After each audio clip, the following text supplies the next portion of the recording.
Yeah. Yeah, what up? Welcome to Flight Black Moon. We about to take you on a journey. Yeah. Weather's looking mad fine, everything's looking smooth. I'm your Captain Buckshot. My co-pilot is DJ Evil D. We have SWLE on. We in here, man. This is real music. In here with Mr. No-Ha of the Ha Brothers. There's Drew Ha. Duck down and duck down. That's No-Ha. His brother is Drew Ha. Duck down. This is real music. Come on, man. Go back there, man. This is the acid room. This is the Buckshot Night Wonder Formula photo shoot. This is how it goes down. So, wow. So what's the name of the new album, man? The Formula, man. That's why we in here. The Formula. You know what I'm saying? What's the deal with it? It's the Formula. I was hearing some tracks on that laptop. What you think? It sounded incredible. Yeah. Talib Kweli on there? Yeah, you did. We heard Talib Kweli. Talib Kweli's on the Formula. Raheem Devon's on the Formula. You know, we got two of my students on the Formula. Two of your students on the Formula. Yeah. Word? Arafat and Big Chops of M1 Platoon, straight out of YD. Was he that with the big glasses that we saw at the class? Yeah, the Gazelle shades. Yeah, that's Arafat. That was him. That's Arafat. And Big Chops is like the dark skinned heavyset dude that was be with him. Yeah. Oh, they got on. Yeah, they got on it, man. They shot and they on this joint called Shining Y'all. Yeah. Shining Y'all? Shining Y'all. Like Shining Y'all. Shining Y'all, yeah. So they from a 5-man team. Actually it's more than that, but they're all of my students at Central, man. And they got a crew called M1 Platoon. And they hot. Like when you start recording? The Formula. We started the Formula like in March, right when I got back from CIAA. And we started recording the Formula then, and then we recorded like 8 or 9 joints, and then he came back a couple weeks and recorded like maybe 6 more. And then Raheem Devon did a hook for me, and Talib gave us a verse, and you know, not trying to weigh it down with guest appearances, but we really try to make a grown-up hip-hop record, man. Yeah, so. What, grown up in what way? Grown up as far as like, you know, I know the way rap music is now. There go the man out right there, my man. Vince, man. What's up, brother? Nice to meet you. You know what I'm saying? This is realmusic.com. This is realmusic.com. I can't. You know, come on. Ninth Wonder. You know what I'm saying? So I say grown up because I know that kids today, man, they, you know, all the music is like, I won't say simplicity, but it's formed for their ears. You know what I'm saying? And with our generation of hip hop listeners, you know, the syllables and lyrics are, you know, multiplied, and you gotta listen to that. Huh? Were you snapping your fingers for a reason? Yeah, I was trying to get it out. So I wasn't. Anyway, but you know, music is, you know, more complex. Hip hop we listen to is more complex. You know what I'm saying? More lyrics, and you got samples going on in the back. I mean, this generation of kids ain't really used to that. You know what I'm saying? So I say what we do is we do grown up hip hop. Is what we do. So. Remember last month we did your top 10 albums? I mean, I missed some terribly. But you did have Into the Stage in there. I did. So I want to ask you, what impressed you so much about Buck when you first heard him? I remember the first time I heard Into the Stage. What about what left such a lasting impression on you? The flow was a flow for me. I'm a flow person. Like, I like lyrics, but I mean, I like flow better. You can flow me to death. You don't have to say a whole bunch. You can flow me to death. Like, Method Man's flow is incredible. You know what I'm saying? What's up? Not to interrupt you, but that's the one thing that's right under people's noses that a lot of people can not really concentrate on in hip hop. That coincides with what you were just talking about, like adult music and people, everybody's going, what's the state of hip hop? hip hop is crazy because you just said the same thing that I feel. Like, if an MC flows good and his flow is dope, his flow almost becomes another instrument to me. Right. It almost becomes a clarinet or a bass guitar or whatever. And that to me is, just as equally as important, if not to me more important, than the dialect of specifically what you're just coming with. I'll give you props because you put those words in the context together, and it made a lot of sense, and it was really, you know, intricate. For a person to say the shit that they say in hip hop now, you know, Outkast and certain artists, they really do their thing. But then there's certain artists who don't, they're not that witty and they're not that complicated, but when they flow like a Snoop, it's just something about when he flow, his flow is just so dramatic and it's so, come together a little bit more. it's just so dope, you know what I'm saying? That Hey, Buck, I remember hearing Who Got the Props, what, like 92. And then, you know, the next summer, I heard How Many MCs, and it seemed like the flow had changed. Yeah, thanks to Coogee Rap, Nas, some standing ones. thanks to Coogee Rap, Nas, It's hot, man. the youngsters, and You want to put up a lot of who else was there that day? I basically, it was really more Coogee Rap than Nas. So yeah, who got the, I mean, what happened was we was freestyling, right? Before, when I did Who Got the Props, to me, I was really a student of hip hop. Like as far as everything had to be conventional, you know. I had just learned how to do bars, you know what I'm saying? I had just learned how to do bars, like 4 bars, 8 bars, and all that. Well, Who Got the Props? I ain't know none of that before. You know what I'm saying? And How Many MCs was the breakout. You walked into what, like a cypher with G-Rap and Nas? And G-Rap didn't want to rhyme for like about a half hour, and we made him rhyme.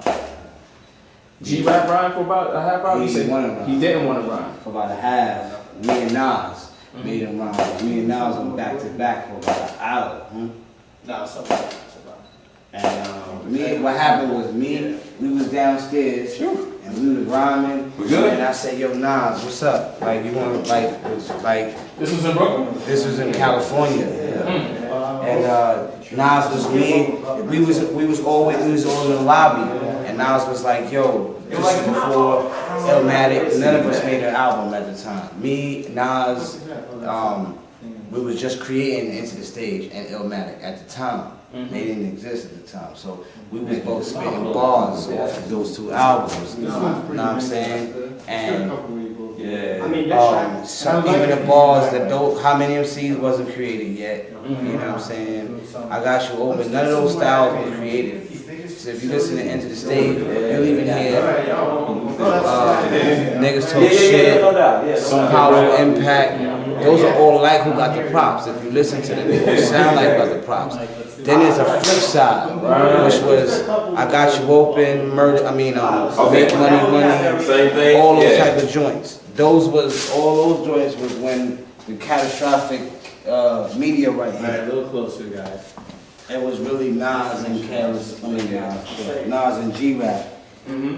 Yeah. That sort of not so much influenced you, but aided in the flow change? I walked in the room, and I walked out different. When you first heard like Nas production, was it like hearing almost like a new voice on the board? It was perfect, because I was like, wow, his criteria fits mine of today, of yesterday, yet of today, of tomorrow too. So it's not like he don't just got a style that is samples. He's a dope producer, and he got styles that like can fit hip hop. It's just hip hop, but that's because he's a child of hip hop, and he's exactly what I just said.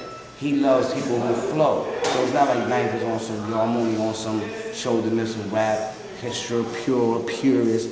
Ninth is like, yo, man, if it's dope, I fucks with it, man. Jay-Z is dope, I fucks with Jay-Z. Buckshot dope, I fucks with Buckshot. I produce for both of them. I like Mary, she R&B. It's not like I want some no R&B. You know, Ninth is a dope producer. What's different about the formula and chemistry? Like, what's the difference? It's just, what's different about it is a new time, new era, and there's more conversation, and it's just another energy, it's another album. I'm not really a rocket scientific type of person. I don't get into what makes formula different it's like music is a feeling. And that's really what music is. Do you like sort of like the lane that you're in right now, the zone, the realm that you're in as a veteran? You know what I'm saying? You're still coming out with music. You still tour. You know, you're still relevant. You're hooking up with younger producers like Knight. Are you comfortable with where you're at? I'll be honest with you. I've never, for all my fans out there, I thank you. Because I never left the hustler, Franklin Avenue dude that I am. I know that I don't really promote that on TV, and I know that sounds kind of crazy for the people who admire me as a CEO. And that's the reason why I don't promote. I don't be out there in the public. I don't be at parties a lot. I don't be at every club.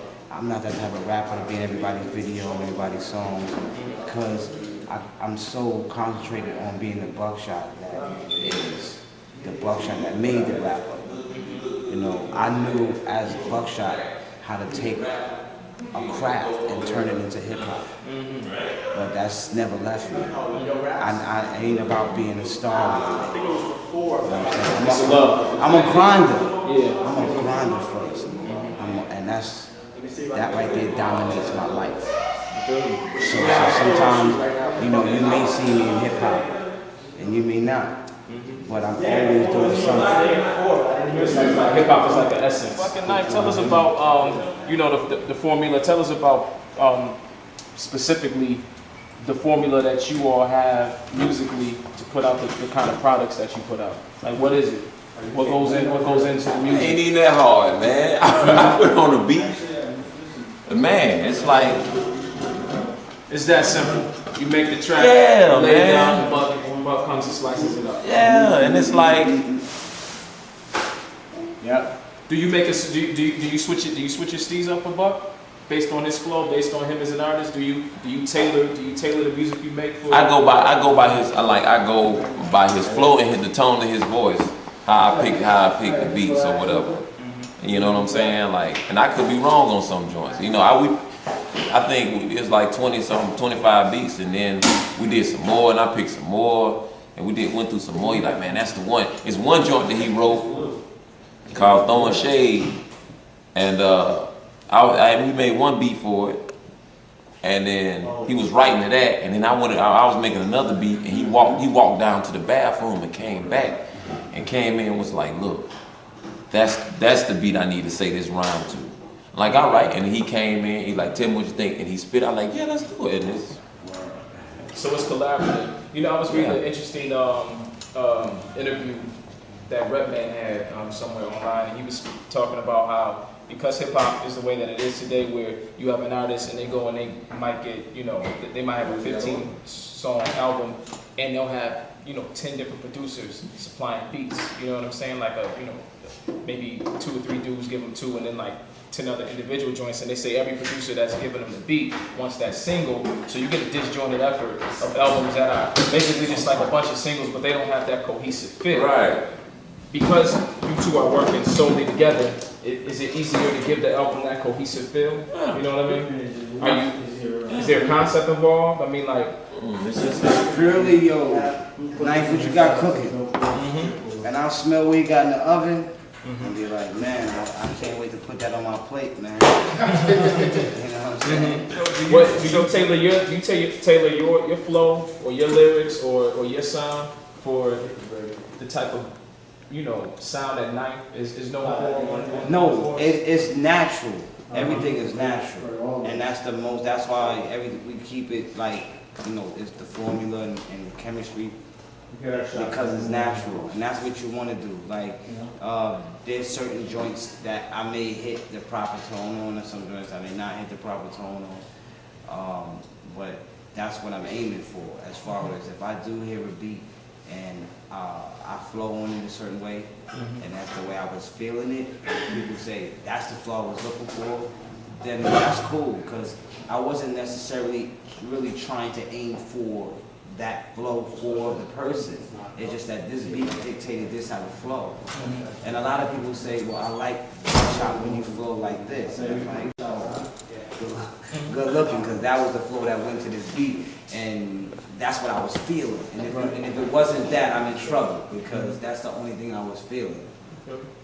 Let me ask you this. Hottest cut on the album. And don't say every cut is the No. hottest. No, What's no. going to be the cut that's going to split my wig? I don't know, man, because when I play the joint for cats, man, it's like some cats like this joint, some cats like that joint. It's not like an album where everybody like this one joint, everybody hate the other 14. Like it's like I like all, but these three is mine. Then I play it for somebody else. These three is mine. It's like it's different. Well, what are your three? The joint with it's a joint called "Hold It Down" with Talib Kweli on it. That's yes, sir. Talib Kweli and Tyler Woods, my R&B artist. You feeling that joint too, Buck? Ready for a brand. Woo! Boy, oh God. Ready, and together like that. But man, BDI, no doubt. Why you doing that night? When is the album coming out? This album, we don't know yet. Yeah. No release date. Nah, it's coming this fall. That's So it will be in the October. October. You excited about it? Oh yeah, I'm always excited to have something new coming out and something new dropping for the people, and because there's always an opportunity to rock in front of people, man, and do this. Just do it. And if this Wall coming out too. this is what we do. Casualty of War, boot camp album. Okay. It's coming out. But there's a boot camp album. Yeah, It's already done. Another boot Right camp. now. August 14th. Casualties of War. Yes, sir. We were live at the Health Laboratories High School. We on 15th Street, Between first and In second. the Formula east side of Manhattan. Buckshot, Ninth Wonder, True School fam over there, Rhapsody, No Harm, Chuck It Up, Rob on the camera. Boom. Peace. Fellas, I really appreciate your time.